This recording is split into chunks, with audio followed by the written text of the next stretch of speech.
locked up the wrongful conviction files. This is episode 3, a gun, a lie, and a timeline.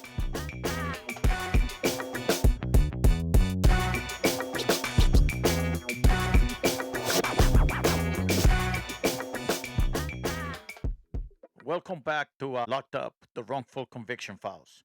In our last episode, the story that didn't add up, we broke down the prosecution's narrative, a story built on the word of a single witness, JW, who was already in jail when he decided to talk. We saw how the timeline, the scene, and even the simple facts of the street life in North Philly contradicted his account. But the lies don't stop there. In this episode, a gun, a lie, and a timeline. We're going to pull at the most critical thread in this case, the weapon. A man is in prison because a witness claims he had a gun. But as we'll see, the story of that gun, the moment you check the dates, starts to fall apart completely. And we'll examine the physical evidence the police did find and how it, too, points to a case built on a flawed foundation. This is Locked Up. Let's begin.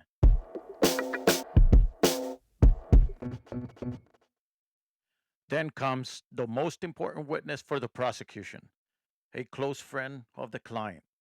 He gives a statement to the police, a statement that seems to tie everything together. He says, the client shot into the alero, also shot victim 2, who was standing outside of the alero. Later gave him the 40 caliber Glock to get rid of, and that he passed it to someone else. He even says the client bought the gun that day from a specific individual, and he can direct the police to them. Sounds solid, right? A close friend giving up a gun, naming names. This is the kind of witness that can get a conviction. It provides the police with a motive, a weapon, and a trail of evidence. But a good detective and a good investigator knows to look at the details, right? Because when you look at the details, this solid story starts to crumble. According to the police report, the guns that were supposedly sold to the client, they were reported stolen on December 30th, 2003. This information came from the person that JW gave the police as the source. And when police followed up on that lead, the story became even more confusing. That's 6 days after the shooting, right? That's a lot. You can't report a gun stolen after it was used in a murder. That's impossible. So either the timeline is wrong, the story is made up, or the police didn't verify it. And if the gun story doesn't hold, what else in his statement is false? Because his friend, he's the only one who says the client had the gun. No video, no forensic match, no gun recovered, just his word. And a story that starts falling apart the moment you check the dates.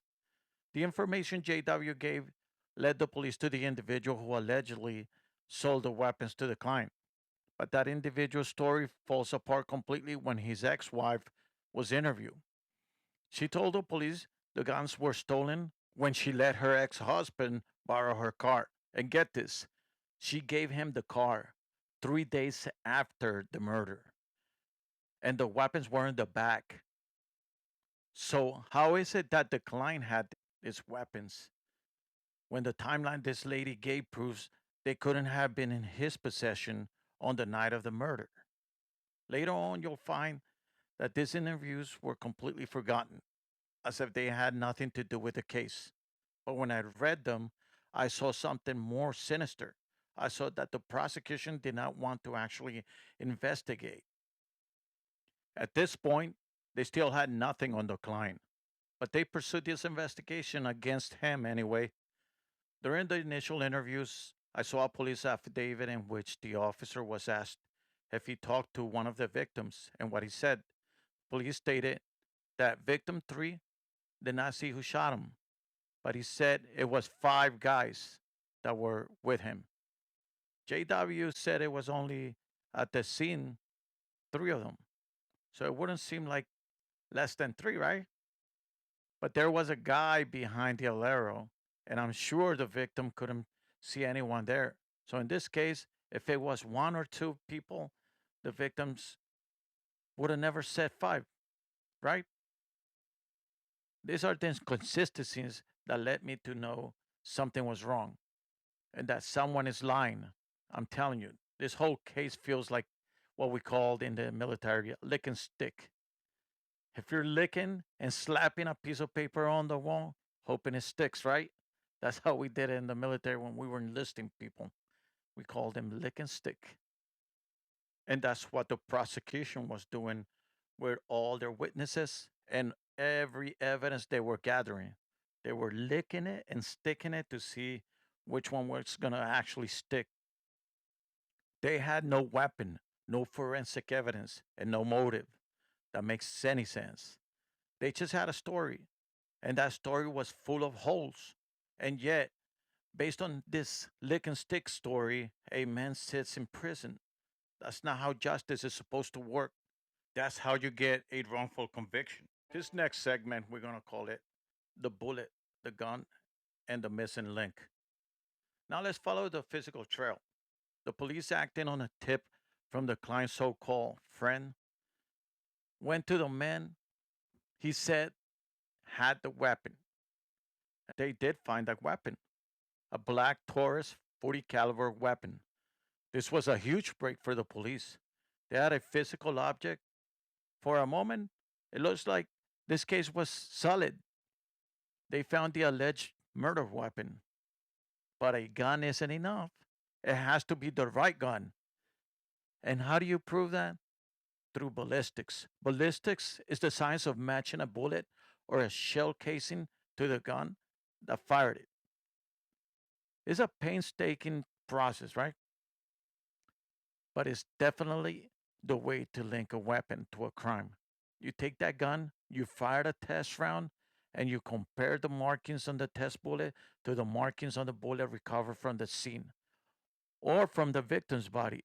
The rifling, the scratches, the unique imperfections inside the gun's barrel, they all leave a signature.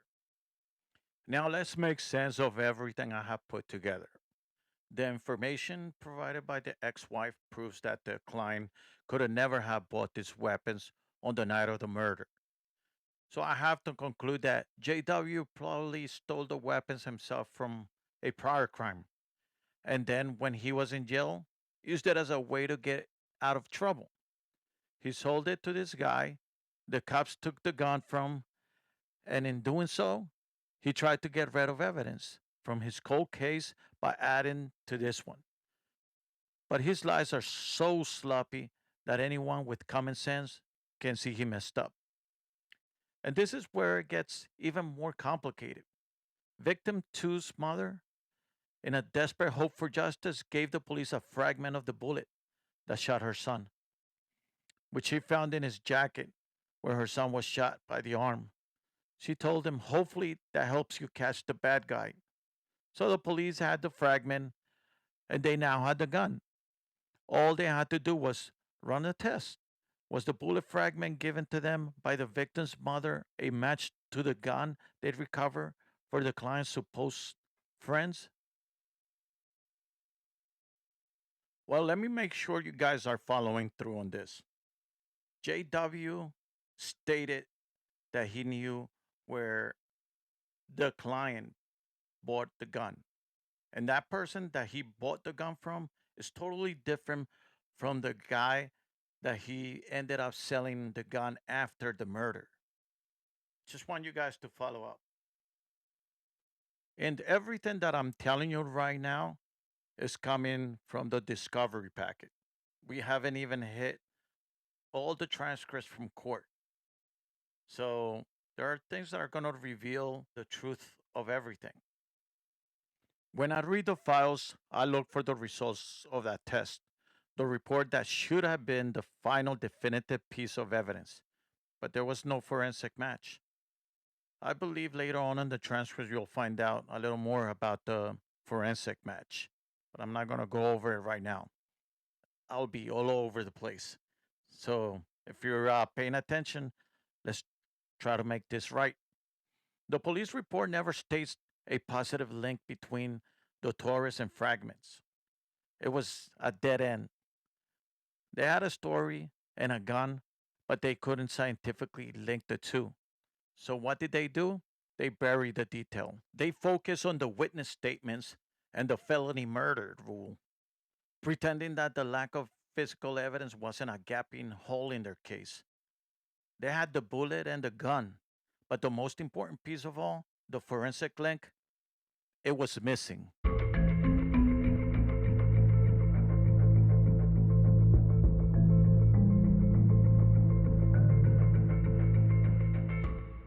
This next segment is the law and the lie. Now let's talk about the law in Pennsylvania. Under the felony murder rule, if someone dies during the commission of a felony, like a robbery, everyone involved can be charged with murder, even if they didn't fire that shot. That's a serious and it's a very powerful tool for a prosecutor. But it only applies if the felony actually happened. And there's the problem there's no proof of a robbery, no stolen property, no demands for money, no evidence the Alero was targeted. Victim 3 said that there were three people approached us, right? Two on the passenger side, one on the driver's side. They said, give that shit up. Then he took off, got shot, and drove to the hospital. But if that's true, why was victim 2, who wasn't in the car, shot in the stomach? Was he part of the robbery attempt? Or was he just standing there getting food from the Chinese store like he said? And if the goal was to rob the car, why shoot someone outside of it? It doesn't fit. It sounds like a story built to justify a charge. Not a reconstruction of the truth. The prosecution needed a motive, and a felony murder rule gave them just one. But they never had to prove the underlying felony. They just had to convince a jury that it happened. And they did, with the testimony of a man who was already in jail and another who gave a statement that was full of holes. It's a house of cards and is built on a foundation of lies and half truths. A man's life was used collateral to close a case, and that's not justice.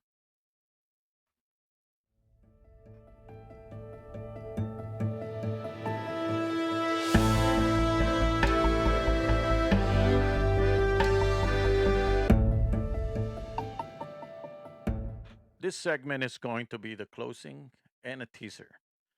So let's take a step back and look at what we have, right? The entire case against the client rests on a story, not physical proof.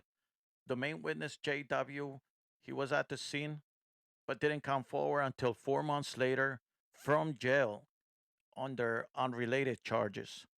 He claims the client committed the shooting during a robbery, but there's no evidence of a robbery, no stolen money, no property taken. The car involved was a rental, not owned by any of the people there. Another so called friend says the client bought a gun that day, but that gun wasn't reported stolen until 6 days after the murder. And the gun's owner stated it wasn't even accessible at the time of the crime. Then we have the physical evidence a bullet fragment, shell casings, and a gun that police recovered.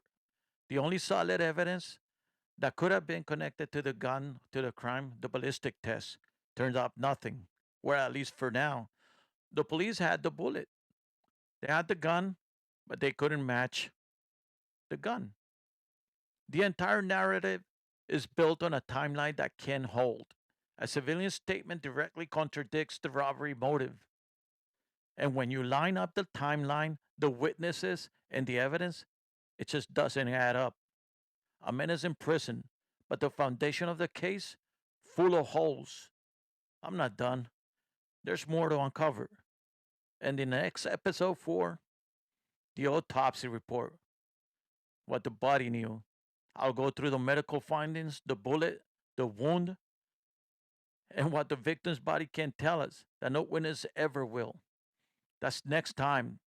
Subscribe now because justice starts with a question, and I'm not done asking.